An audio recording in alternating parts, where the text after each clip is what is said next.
girlies! Today we're talking about something that will help you become your dream self in 2025. You know, your dream self that looks so good, feels so good, and is just bustling with positive energy, working towards her goals. So the secret to becoming your dream self in 2025 is hobbies. And don't even get me started on how important hobbies are, especially as a girl, because we are always pouring so much of ourselves into the people around us, and just making sure everyone is okay, and pouring so much of our energy into everyone, whether it's our family, our friends, or anyone in our life. Hobbies is like the one thing that is truly yours, and I feel like it is the purest form of self-care and self-love, because that is the time that you are giving to your own fulfillment and your own growth.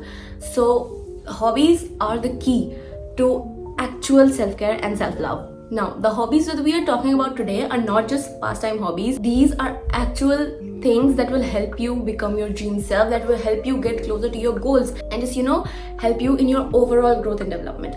So let's get started. Hobby number one, to keep you active.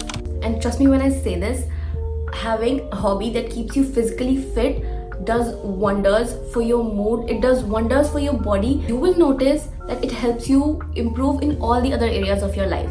So it's not just about physical health, but it's also about mental health, because when you are moving your body regularly, there are so many endorphins that are released, there's so much dopamine that is released. It helps so much with your mental health, and also it helps you build so much of strength and so much willpower in general, because when you overcome this physical stress, it also helps you prepare to overcome mental stress in all the other areas of your life. So in general, it just makes you a stronger person physically, mentally, and in all the other areas of your life. So this is so important. And this does not mean that you have to force yourself to go to the gym. Even if you're not comfortable in working out in the gym and you don't like it, you really don't have to do that. You can start with something so simple and so easy, and something you enjoy. Like for me, I love dancing, okay? And it just brings me so much joy. And at the same time, it is such a good cardio exercise. Like when you dance and you're sweating, and you're like, if you dance for like 30 minutes straight, like tell me if you can like even stand straight after that. So you can just totally pick something like this. Dancing is like so easy and just so enjoyable. At the same time, you're burning so many calories, you are sweating, you are feeling good, you are building up your stamina. So I definitely recommend dancing if you find it hard to do all the other kinds of things. If dancing is too like high intensity for you, you can go for some low intensity things like yoga. It is literally so low intensity, but at the same time, it tones your muscles so well and helps you be like so much more flexible. So for low intensity girlies, I definitely recommend yoga and stretching and Pilates if that's possible, but it needs like a lot of equipment, and also just like do yoga, okay? Yoga is like, they are in the same family. Yoga and Pilates belong to the same family of exercises. So yeah, but at the same time, you cannot ignore how good weightlifting is for your body, because I have noticed such a change in my body. When I started weightlifting, my muscles started becoming so much more toned. Though you need some time to build up your strength and get used to it, weightlifting is my preferred hobby because of just the change that I've seen in myself, and it's been really good. So if you can try weightlifting, then definitely do that. If you cannot go to the gym, then you can get like really budget friendly weights from Amazon and just do like some light weightlifting at your home. It's super easy. That's what I do. And if all of this is sounding too overwhelming for you, remember, like, you can just even walk for 30 minutes a day and complete your 10k steps, and you will feel equally good. If you want to walk, you can walk. If you want to do some light jogging, even that is so good. Because here's the thing about hobbies, you want to make sure that it's not too hard for you to do, otherwise we won't stick to it. We also really want to make it a habit. So pick something that you like, you enjoy. It's not too hard for you and it's not too easy for you. Something that is challenging enough. So that will help you stick to that hobby throughout the whole year. Hobby number two, to keep you creative.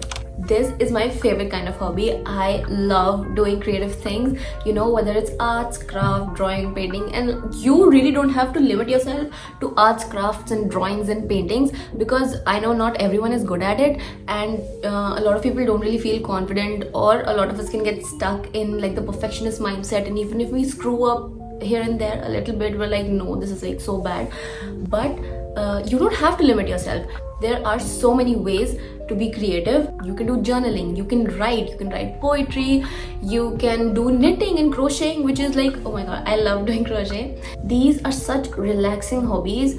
Do pick one hobby that lets you be creative, and never worry about being perfect when it comes to creating something, because it is such a big block for creative people to get into this mindset of is it perfect, is it not perfect. Listen, nobody cares, and if you screw up here and there a little, if it's not perfect, if it's not how you wanted it to be, if it doesn't exactly look like the tutorial that you're watching, if it doesn't exactly match the Pinterest picture that you have referenced, it doesn't matter. It's okay. You still did something. You still made very good use of your time. You should be proud of it. So don't let perfectionism stop you from being creative. Now let's talk about a very important hobby, which is hobby number 4, to make you an income. You can totally turn your hobbies into skills if you do them long enough, and you can monetize those skills. Now it's totally up to you. Some people don't really like monetizing their hobbies because they think it's like their enjoyment thing, and they don't want to add this additional pressure and stress of making money on top of this thing they enjoy. But if you feel like you have a skill that you can monetize off of, that you can make money from, and you want to do that through your hobby, why not? These days we see so many small businesses that people have started based on their hobbies. There's so many like DIY crafts things that people are selling. I've seen this crochet plushies, I've seen crochet flowers, I've seen digital art, I've seen sewing things on top of tote bags, and customizing t-shirts and everything, custom paintings, custom art, home decor things that are like handmade. So if you have any of these hobbies, if you like painting, you can totally start a custom painting small business. It is like really common these days and a great way to make money. If you do not want to be your own boss, if you don't like the stress of running your own business, if you think it's too much, you can totally go for some internships. If you are great at writing, you can go for some content writing internships. If you are great at graphic designing, there's so many paid graphic designing internships that you can get even as a college student. So you can use your skills by getting internship, and at the same time these internships are adding to your experience that you can add to your CV. So it's a win-win. This experience can help you in the future to get jobs. If you love sharing your life, if you love making videos, if you feel like you have that confidence that you can get on camera and get an audience and get people to watch you, whether it is through anything, you can make people laugh, you can educate people on something. If you feel like you have it and you want to do it, then yeah, of course, be a content creator, be an influencer. It's 2025. You can literally make money in so many ways. There's like unlimited ways to make money through the internet, and why would you not use it? Even if you're just able to make like a small amount of pocket money for yourself that you can eat out with, that you can do your shopping with, that's seriously so good. So in 2025, definitely prioritize making an income, and if you can do it through your hobbies, well, that's even better, because not only you're making money, but you're also doing it through something that you enjoy. Hobby number 4 is to make you smart, because we are smart girls and we invest in our intelligence. Okay, now we consume so much content these days, so that's just like the easiest way to increase your knowledge. Just consume content that is more educational, that teaches you things about the world, or just about how you want to improve yourself and your self growth and personal development. Like there's this channel called Peak Girlhood. Number 2, my favorite way is reading. And by reading, I don't mean you only have to read non-fiction books and educational books, and like if that's not your vibe, that's totally okay. Even if you read fiction books, I believe that fiction books teach you so much about life. You can learn from other people's mistakes, you can take so much inspiration from these characters.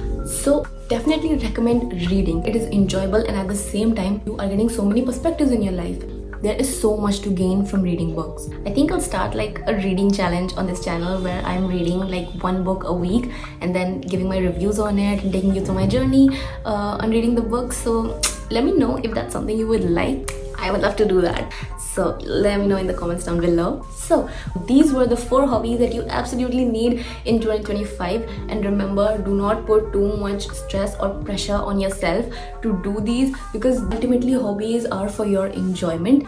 Even if you're not able to add all the 4 hobbies, that's okay. If you're even able to do just like 1, 2 or 3 of them, that's really as good. please do not stress and worry about it, because stressing and worrying about it will only make it harder for you to do it. So keep it low pressure, and you should definitely be proud of yourself. So that was the end of today's video. I hope you gained something from it. Let me know in the comments down below which hobbies you are picking in 2025. Make sure to watch my next video on how to create your dream identity in 2025. Thanks for watching this video. Bye.